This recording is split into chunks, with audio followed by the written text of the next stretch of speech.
Eh bien, la filière bovine française, depuis plusieurs années, fait l'objet de ce qu'on appelle la décapitalisation bovine, que ce soit sur le cheptel laitier ou le cheptel allaitant. Jusque-là, enfin jusqu'à il y a quelques mois, disons un petit peu moins de 2 ans, en fait, on n'en faisait pas grand cas parce que cette décapitalisation, elle était synonyme finalement d'animaux disponibles à l'abattage. Et du coup, ça ne se voyait pas plus que ça à la sortie des abattoirs.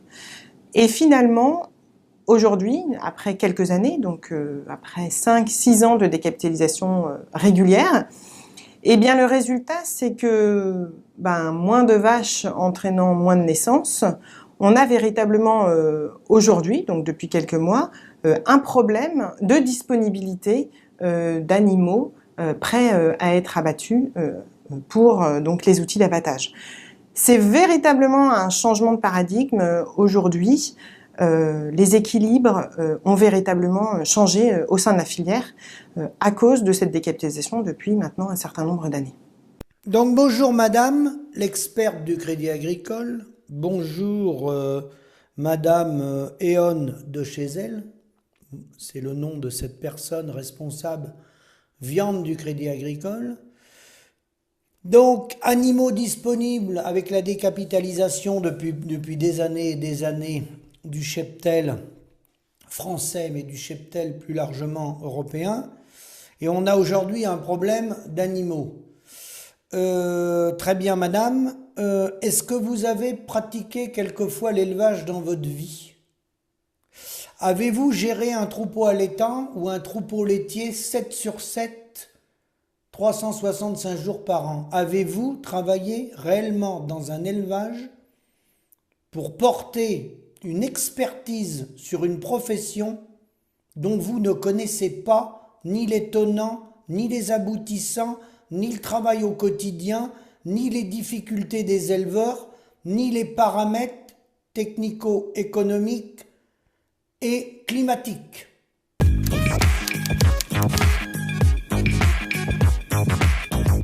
Ce phénomène de décapitalisation, il a certainement plusieurs origines.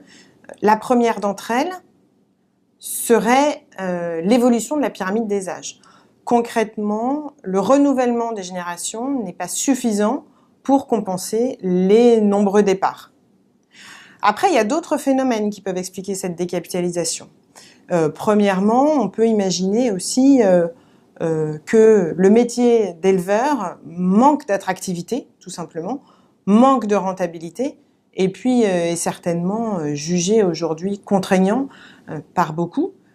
Autre phénomène, que ce soit les sécheresses récentes qui se multiplient malheureusement, tout comme l'évolution attendue de la politique agricole commune, eh bien cela entraîne d'une certaine manière davantage d'extensification au niveau de l'élevage bovin, qu'il soit allaitant ou laitier. Et de fait, certains éleveurs allaitants aujourd'hui font leurs calculs et il n'est plus rare actuellement de voir des éleveurs prendre la décision tout simplement de réduire la taille de leur cheptel, et bien justement pour avoir accès à suffisamment d'aide, mais par exemple ne pas avoir besoin d'avoir un salarié supplémentaire, tout simplement. Alors madame, merci de développer. Je prends note de vos arguments en tant qu'experte de la question agricole sans avoir pratiqué l'activité. Première des raisons évoquées, évolution de la pyramide des âges. Faut embaucher madame. Comme au Crédit Agricole, on peut rester gérant, comme chez certains grands céréaliers ou dans la viticulture. Certains viticulteurs font embaucher madame. On peut rester gérant. Il y a du chômage et il y a des gens qui demandent qu'à travailler. Avec la modernité qu'il y a dans nos exploitations aujourd'hui, le travail n'est plus physique comme autrefois. Il y a quand même une mécanisation importante, surtout dans l'élevage. Certains travaux sont encore manuels, mais beaucoup moins. Ensuite, l'attractivité. Vous devez savoir pourquoi il n'y a pas d'attractivité. Les jeunes, ils ne sont pas idiots quand même. Non, je pense qu'ils ne sont pas idiots. Ensuite, madame, manque de rentabilité. Quand même, vous avez eu le courage de dire manque de rentabilité. Vous auriez pu préciser que 80% des paysans sont en dessous de 1709 € et que les éleveurs tournent autour de 1000 €, avec amortissement, je précise bien, dans l'élevage, avec 70-80 heures semaine de présence, et que 40% d'entre eux sont en dessous du RSA, et qu'entre 40 et 50 000 agriculteurs, éleveurs demandent soit la prime d'activité, soit le RSA. Et toute une partie ne le demande pas, mais il serait éligible. D'accord? Donc, manque de rentabilité. Pourquoi, madame, le reste de la filière assure-t-il toujours les rémunérations des salariés? Nous, on a un manque de rentabilité. Vous parlez de filière. Est-ce que le reste de la filière, est-ce que le premier abatteur de France, le groupe Bigard, il continue de rémunérer ses salariés? Est-ce que les salariés chez Bigard sont payés? Est-ce qu'ils ont toujours leur congé payé? Est-ce que le reste de la filière est payé? Est-ce que des gens sont en cessation de paiement sur l'ensemble des acteurs de la filière, les autres? Je ne crois pas. Au Crédit Agricole, les salaires sont-ils toujours versés à la fin du mois? Vos chèques vacances sont-ils remis en cause? Vous faites partie d'une filière agricole. Une filière, c'est une addition de valeur ajoutée. Ensuite, vous avez parlé de la sécheresse. Madame, vous n'êtes pas sans ignorer que dans l'agriculture, contrairement à l'industrie de services ou à l'industrie tout court, l'industrie lourde, nous avons dans l'agriculture ce qu'on appelle en termes économiques le monopole des facteurs, madame. Donc la sécheresse ou les inondations, madame, c'est relié directement à un coût de production et une gestion des volumes. Et ça n'a rien à voir avec les changements climatiques, madame. Durant des siècles, il y a eu des changements climatiques.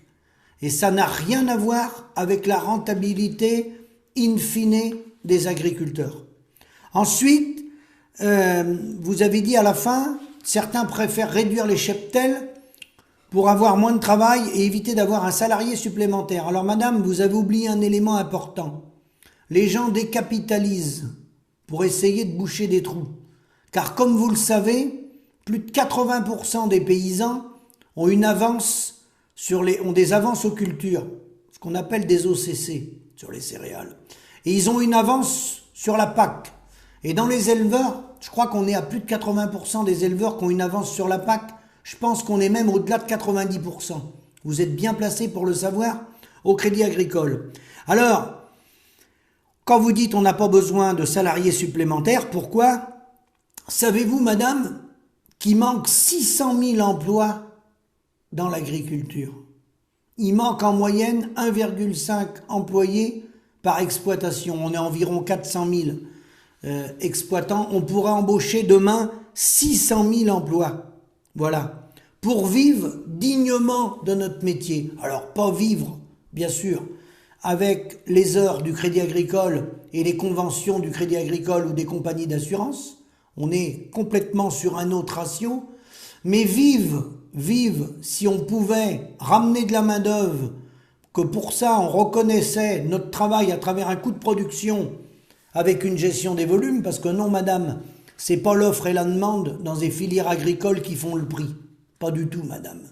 C'est l'industrie agroalimentaire qui fait le prix. Donc, madame, pour finir sur cette première parenthèse, premier sujet, si nous avions la possibilité de rembaucher 600 000 personnes en France, ce dont on a besoin dans l'ensemble des filières agricoles, on pourrait prétendre un salaire autour du revenu médian.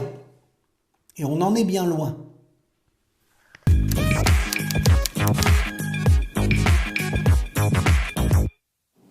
Alors, la décapitalisation bovine a beaucoup de conséquences. Citons déjà la première d'entre elles, qui peut être la crainte pour certains territoires de voir une forte baisse de leur attractivité à la fois économique, mais pas seulement économique, aussi d'une certaine attractivité territoriale dans certaines régions. Mais la conséquence la plus visible aujourd'hui concrètement, c'est certainement l'évolution à la hausse des prix des carcasses. On est sur des prix historiques aujourd'hui, on l'a vu précédemment. les abattoirs sont en recherche très active d'animaux à abattre, et donc ce déséquilibre offre-demande très visible sur le marché national entraîne inévitablement la flambée des prix, toutes catégories confondues, pour tous les animaux bovins au niveau national. Cette très forte hausse des prix et ces prix très élevés devraient se maintenir ainsi parce que ce déséquilibre lui-même devrait se maintenir. On est toujours dans une forte décapitalisation et une demande qui reste relativement élevée. Cette situation met l'ensemble du tissu industriel dans l'incertitude. En gros, si vous ne savez pas si vous allez avoir suffisamment d'animaux à abattre pour saturer votre outil industriel, eh bien vous êtes dans l'incapacité de mettre en place des projets stratégiques pour votre entreprise. Donc tout cela va certainement se traduire par des vastes projets de filière ainsi que de la contractualisation, contractualisation dont on parle d'ailleurs beaucoup en ce moment. Donc pour sécuriser bien évidemment à long terme l'approvisionnement des abattoirs en animaux par exemple. Il faut aussi noter que ces projets de filière et les contrats qui seront développés seront très certainement aussi un outil performant pour convaincre des jeunes qui seraient aujourd'hui hésitants à se lancer dans l'aventure, bien évidemment. Alors, sur ces éléments de réponse, attractivité territoriale, ben oui, bien sûr, s'il n'y a plus d'éleveurs sur les territoires, vous commencez à vous apercevoir que vous avez tellement tiré sur la bête que vous n'allez plus trouver de petits soldats. Alors peut-être dans les propositions pour entretenir les territoires, peut-être que les employés du Crédit Agricole, lorsqu'ils ont du temps libre, ou lorsqu'ils sont en reconversion professionnelle, peut-être qu'ils pourraient venir entretenir les territoires. Je dis Crédit Agricole, mais au sens large, hein. Les banques en général ou les compagnies d'assurance ont beaucoup de temps disponible. Hein. Ensuite, évolution à la hausse du prix des carcasses. Hein. Flambée des prix, prix très élevés. Madame, pourriez-vous nous donner, chez les éleveurs bovins viande, moutons ou bovins lait, non pas les bénéfices agricoles, mais les situations réelles aujourd'hui des éleveurs? Est-ce que cette flambée des prix, comme vous le dites, vous savez qu'un prix ne veut rien dire, ils ont augmenté les prix des carcasses, notamment en bovins, parce que sinon, les bâtiments se seraient tous vidés en 18 mois, madame. C'est ça la réalité. On est au bout du bout. Et un prix ne veut rien dire avec un revenu. Rien du tout, madame. Et vous le savez très bien qu'il n'y a pas de revenu dans les exploitations. C'est le bout du bout. Alors, l'offre et la demande, non, madame, c'est faux. L'offre et la demande, lorsque ça joue dans d'autres secteurs d'activité industrielle, c'est par 2, par 3 que ça multiplie les prix, de la ferraille ou autre. Par 2, par 3, par 4. Est-ce que vous avez vu des prix carcasses, des moutons, des chèvres ou des bovins multipliés par 2, par 3, par 4, madame? Jamais. Vous savez pourquoi? Parce que l'industrie agroalimentaire tient les petits soldats sur les territoires avec le syndicat que vous connaissez très bien. Ensuite, vous avez parlé du tissu industriel dans l'incertitude. Il faut saturer l'outil. Et nous, madame, on n'a pas saturé les outils avec les petits soldats et les vieux soldats? Vous savez ce que c'est, saturer un outil dans une exploitation? Si vous aviez travaillé dans l'élevage, vous verriez ce que c'est que saturer l'outil, madame. C'est travailler 7 jours sur 7, 17-18 heures par jour, dimanche compris, madame. Hein? Je peux parler en connaissance de cause, parce que moi-même le dimanche, il a été une époque, maintenant j'ai changé mon système, mes heures de repos, madame, il était de 13h30, vous m'entendez bien, de 13h30 à 16h30 le dimanche. D'accord? Et autrement, c'était du 7 sur 7. Et je mets au défi quelqu'un qui remet en cause ma parole, qui vienne me trouver. Et je vais lui donner quelques détails de mon exploitation. D'accord? Donc, c'est bien de parler, c'est mieux de connaître, et c'est surtout mieux de pratiquer. Ensuite, vous dites, oui, saturer les outils industriels. Donc les nôtres, ils sont saturés, madame. Ils sont saturés, mais il n'y a pas de revenus. Ils sont saturés avec de la main-d'œuvre non rémunérée, qui sont les soldats retraités ou les enfants qui sont à l'école. D'accord? Hein? Qu'au Crédit Agricole ou chez Bigard, tous les employés sont rémunérés. Et c'est normal, attention. Je ne demande pas à ce que les gens ne soient pas rémunérés. Bien au contraire. Alors ensuite, l'insécurité des volumes chez les industriels va remettre en cause les projets stratégiques. Et nous, on a quoi comme projet stratégique? On a quoi comme visibilité? C'est quoi notre business model? Alors, contractualisation de volume. Hein? Voilà. Alors, contractualisation. Alors, vous voulez des contrats, vous êtes pour la contractualisation de volume sans prix. Madame, vous, au Crédit Agricole, êtes-vous contractualisé? Avez-vous un contrat d'heure sans salaire? Je ne crois pas. Et je ne vous le souhaite pas. Comme dans les autres banques, comme au Crédit Mutuel, comme à la Banque Populaire, comme dans les assurances, comme dans le reste de la société, madame. Quand on a un contrat de travail, il y a un salaire avec, d'accord? Qui peut être variable, il peut y avoir des parts d'intéressement, mais il y a un salaire, madame. Là, vous nous proposez une contractualisation, vous proposez aux petits soldats qui ont saturé les outils, maintenant ils sont en train de desserrer les outils parce qu'ils ont compris qu'il allait mourir au boulot, vous proposez une contractualisation sans prix.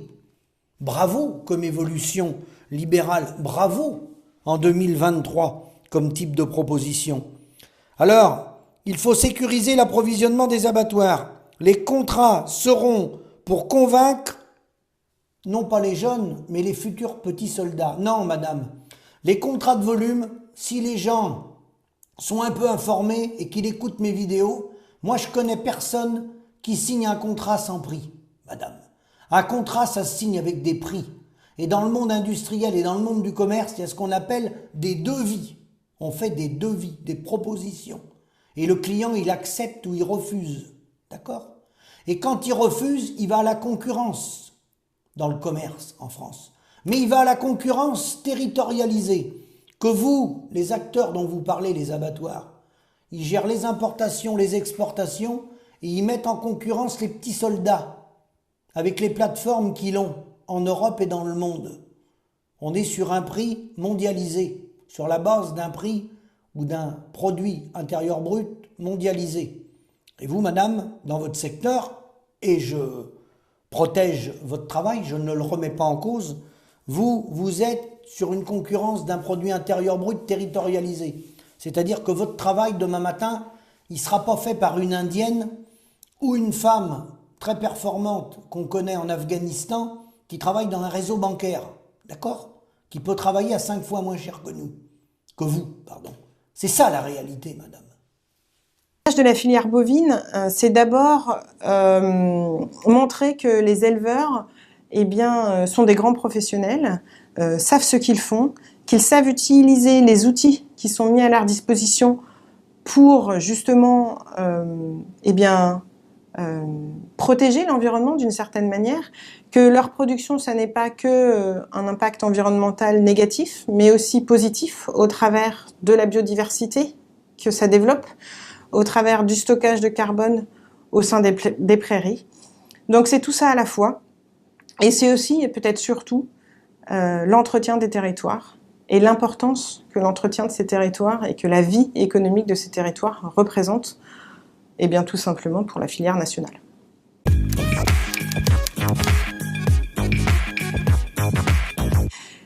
Clairement, la filière bovine, on peut le dire, est aujourd'hui à un tournant. Et d'ailleurs, on le voit bien, rien qu'au travers des passions qu'elle déchaîne, tout simplement. Même si elle est régulièrement mise en difficulté, je pense qu'elle a les outils pour bien aborder la suite. Les éleveurs ont à leur disposition les outils, à eux aussi de savoir les utiliser, à eux aussi de savoir gagner en performance et en attractivité, parce que c'est aussi bien là le sujet.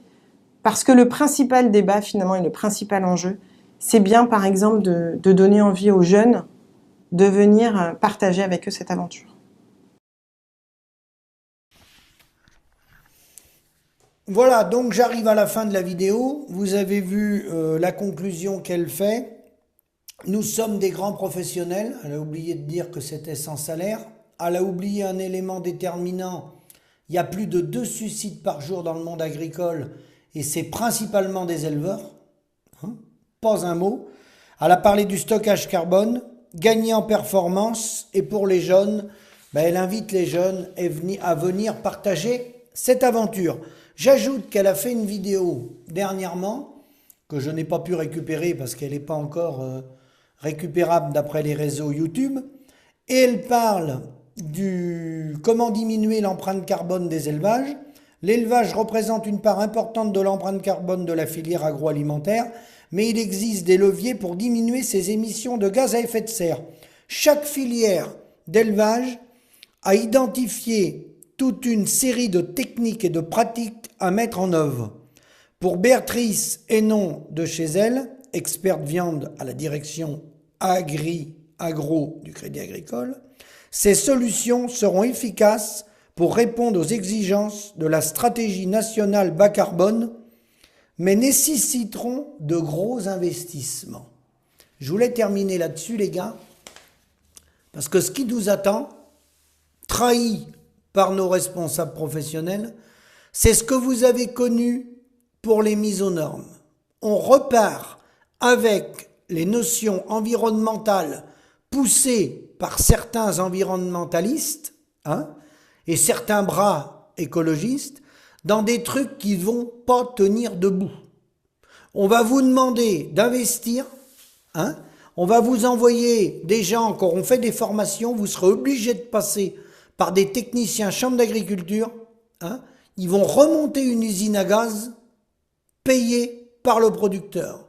Par contre, vous, votre carnet de facture, le coût de production, ça, à aucun moment, il est question que ça soit pris en charge sur le prix des parts fermes. Ça, hors de question. D'ailleurs, c'est tellement vrai ce que je vous dis, c'est que dans ces propos, c'est très clair, si vous l'écoutez bien, il faut gagner en performance. Donc ça veut dire que techniquement parlant, les gars, on n'est pas encore assez performant. Il y a des marges de progression. Alors moi, je veux bien qu'elle m'amène en viande bovine et en élevage, des gens qui se sont prélevés un SMIG sur une carrière qu'avec de l'élevage. Je l'attends quand elle veut, où elle veut.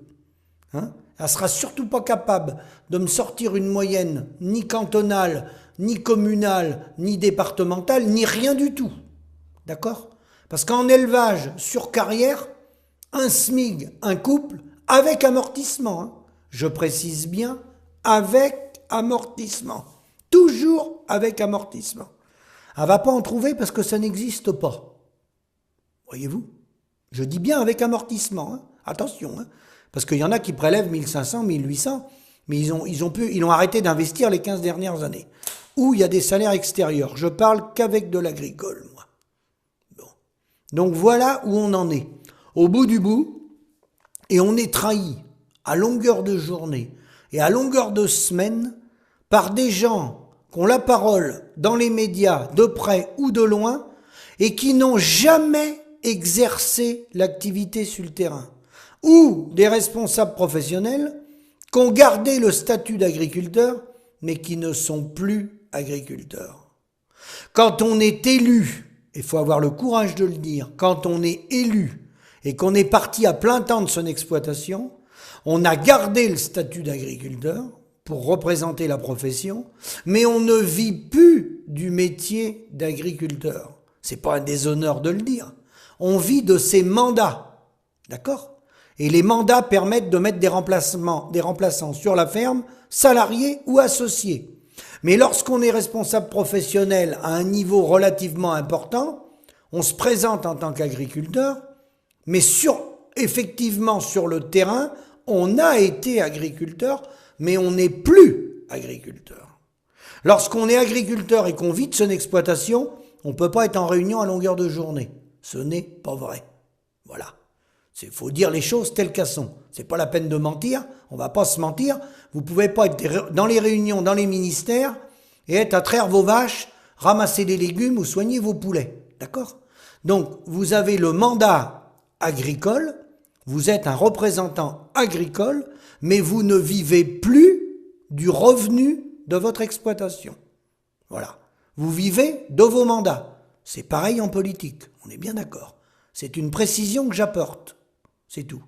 Je vous dis merci et à bientôt.